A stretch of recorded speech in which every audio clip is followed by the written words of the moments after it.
ஒரு start up scaling ஸ்டேஜுக்கு போகும்போது அவங்களுக்கு நெசசரியான என்னென்ன அக்ரிமெண்ட்ஸ் ரொம்ப முக்கியம், ஒரு இன்வெஸ்டர் கிட்ட பிட்ச் பண்றதுக்கு முன்னால என்னென்ன டாக்குமெண்ட்ஸ் எல்லாமே அவங்க ரெடியா வச்சுக்கணும்ன்றத பத்தி தான் நம்ம இந்த வீடியோல பேச போறோம். வணக்கம், என் பேர் ரேகா சுரேஷ். ஐ அம் an intellectual property attorney and a business lawyer. நான் ஒரு ஸ்டார்ட் அப்புக்கும் ஒரு ஸ்கேல் அப்புக்கும் ஒரு டிஃபரன்ஸ் சொல்லிடுறேன். ஒரு ஸ்டார்ட் அப்னா என்ன? ஒரு பிசினஸ் கம்பெனி ஸ்டார்ட் பண்ணி 10 இயர்ஸ்க்குள்ள இருந்தா அவங்க ஒரு ஸ்டார்ட் அப். அவங்களோட turn over should be less than 100 crore அப்படின்னா அவங்க ஒரு ஸ்டார்ட் அப். ஆல்ரெடி அவங்க கிட்ட ஒரு ப்ராடக்ட் இருக்கு, அவங்க மார்க்கெட்க்கு ரெடி, அவங்க அதை பெனட்ரேட் பண்ண விடுறாங்க, அவங்களுக்கு ஒரு வயபிளான ப்ராடக்ட் இருக்கு அப்படின்னா அவங்க ஒரு ஸ்டார்ட் அப். ஒரு ஸ்கேல் அப் மோட் நீங்க எப்ப ரெடி அப்படின்னு பார்க்கலாம்னா, ஆல்ரெடி நீங்க எஸ்டாப்ளிஷ் ஆயிட்டீங்க, ஒரு நல்ல ஒரு என்டிட்டி நீங்க ஃபார்மேஷன்ல இருக்கீங்க, மார்க்கெட்குள்ள உங்களுக்கு நல்ல கிளையண்ட் பேஸ் இருக்கு.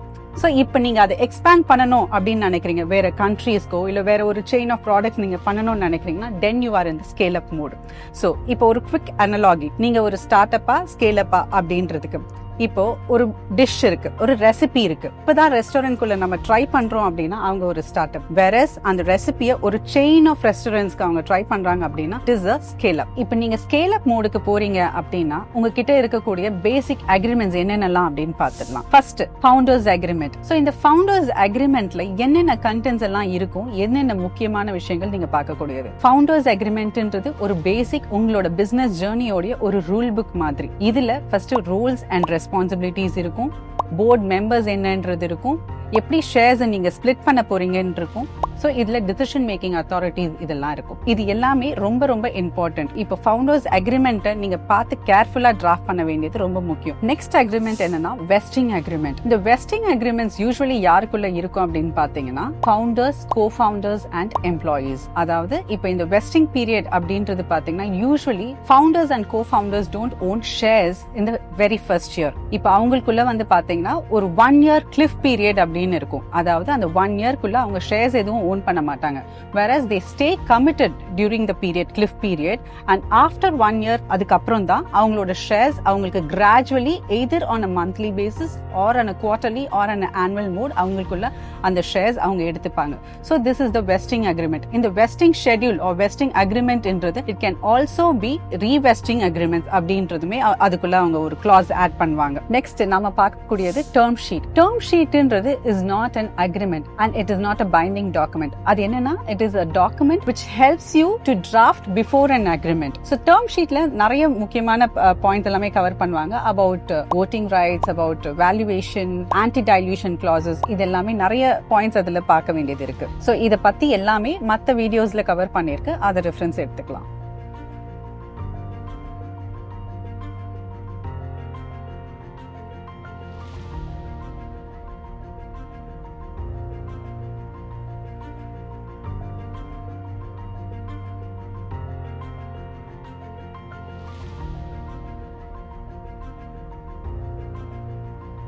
நெக்ஸ்ட் நாம பார்க்க போறது subscription agreement. So subscription agreement எதுக்கு ரொம்ப முக்கியம்னா, இன்வெஸ்டர்ஸ் அவங்க மணியை கம்பெனில இன்வெஸ்ட் பண்ணும்போது they need clarity about what money they put in. இதுல சப்ஸ்கிரிப்ஷன் அக்ரிமெண்ட்ல என்ன ஷேர்ஸ், அதோட பிரைஸ் என்ன, இன்வெஸ்டர்ஸோட ரைட்ஸ் என்ன அப்படின்றது தான் இந்த சப்ஸ்கிரிப்ஷன் அக்ரிமெண்ட்ல டிஃபைன் பண்ணியிருக்கோம். சப்ஸ்கிரிப்ஷன் அக்ரிமெண்ட் அப்படின்றது கம்பெனி அண்ட் இன்வெஸ்டர்ஸ் ரெண்டு பேரையுமே ப்ரொடெக்ட் பண்ணக்கூடிய ஒரு விஷயம். நெக்ஸ்ட் நாம ஷேர் ஹோல்டர்ஸ் அக்ரிமெண்ட் பார்க்க போறோம். சோ ஷேர் ஹோல்டர்ஸ் அக்ரிமெண்ட் எதுக்கு அப்படின்னா, it is an agreement between the shareholder and the company. In the shareholders agreement will help avoid disputes among the shareholders. In the shareholders agreement la nama rights, powers, obligations and exit இத நம்ம மேஜரா cover பண்ண வேண்டியது இருக்கும். Next convertible notes. Convertible notes எதுக்கு அப்படின்னா, இந்த early stage ஸ்டார்ட் அப்ல investors they put in a lot of money. இதை ஈஸியா லேட்டர் ஆன் ஈக்விட்டியா கன்வெர்ட் பண்றதுக்காக இந்த கன்வெர்ட்டிபிள் நோட் அப்படின்றத கொண்டு வந்திருந்தாங்க.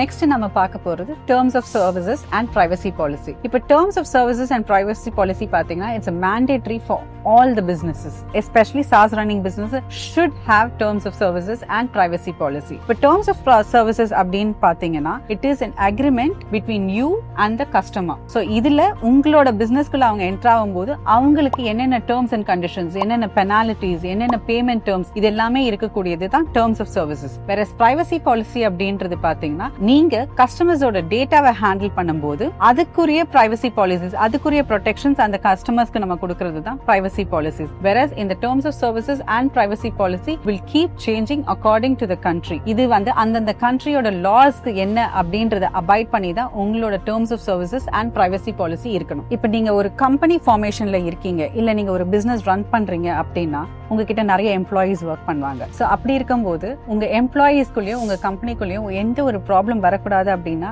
ரொம்ப முக்கியமான விஷயம், அவங்களுக்கும் உங்களுக்கும் ஒரு அக்ரிமெண்ட் தேவை. சோ இந்த அக்ரிமெண்டோட நேம் எம்ப்ளாயி அக்ரிமெண்ட். சோ இந்த எம்ப்ளாயி அக்ரிமெண்ட்ஸ்ல என்னென்ன கண்டென்ட்ஸ் இருக்கணும் அப்படின்னு பாத்தீங்கன்னா, இதுல நம்ம அந்த எம்ப்ளாயிக்கு ஒரு roles, responsibilities, salary packages, termination clauses, jurisdiction இது எல்லாமே மென்ஷன் பண்ணிருக்கணும். இது இருந்தா உங்க கம்பெனிக்கும் உங்க எம்ப்ளாயீஸ்க்கும் ஒரு ஸ்மூத் ப்ராசஸ் போயிட்டு இருக்கும். so that it avoids most of the disputes. இதுல எந்த விதமான ambiguous terms இருக்கவே கூடாது. அடுத்தது நான் டிஸ்க்ளோசர் அக்ரிமெண்ட். இந்த நான் டிஸ்க்ளோசர் அக்ரிமெண்ட்ஸ் எதுக்கு அப்படின்னா, இப்ப எம்ப்ளாயீஸ் உங்க கம்பெனில ஒர்க் பண்றாங்க, உங்களுக்குள்ள நிறைய ஒரு பிசினஸ் ப்ராசஸ் இருக்கும், ஒரு மாடல்ஸ் நீங்க செட் பண்ணிருப்பீங்க, ஒரு கோடிங் நீங்க பண்றீங்க அப்படின்னா அதை அவங்க கிரியேட் பண்ணுவாங்க. சோ இது எந்த விதமான இந்த கான்ஃபிடென்ஷியாலிட்டி திங்ஸ் எதுவுமே அவங்க லீக் அவுட் பண்ணிடக்கூடாது, இல்ல காம்படிட்டர்ஸ்க்கு சொல்லக்கூடாது. சோ இதனால இந்த நான் disclosure agreement is a must between the employer and the employee.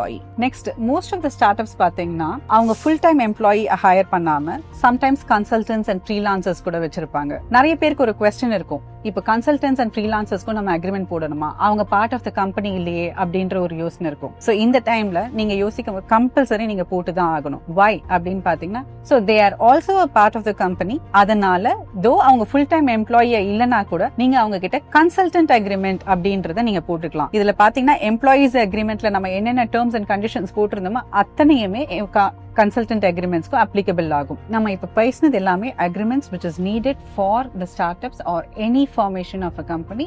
நீங்க ஒரு பிசினஸ்ல இருந்தா இப்ப ஃபவுண்டர்ஸ்க்கு தேவையானது ஃபவுண்டர்ஸ் அண்ட் co-founders agreement, இன்வெஸ்டர்ஸ்க்கு தேவையானது convertible notes, share holders agreements, இது எல்லாமே. எம்ப்ளாயீஸ்க்கு தேவையானது employers agreements and NDA, terms of services, privacy policies. So இது எல்லாமே ரொம்ப முக்கியம் உங்களோட ஒரு பிசினஸ் நீங்க ரன் பண்ணும்போது. இப்போ ஒரு லீகல்கோ இல்ல லீகல் அக்ரிமெண்ட்ஸ்க்கு இன்வெஸ்ட் பண்றது எக்ஸ்பென்சஸே கிடையாது. It is an investment because these agreements are shield for your company and for your business. இது எல்லாமே includes into the discipline. உங்களோட பிசினஸ் நீங்க எப்படி கொண்டு போறீங்க அப்படின்றதுக்கு இது ரொம்ப முக்கியமான agreements. These are all legal disciplines. ஒரு கம்பெனிக்கு தேவையானது financial discipline and legal discipline. இதுல இன்கர் பண்ற ஒரு காஸ்ட எக்ஸ்பென்ஸா மட்டும் நினைக்க வேண்டாம். It is a shield once again. So thank you, நன்றி, வணக்கம் and best wishes for your business.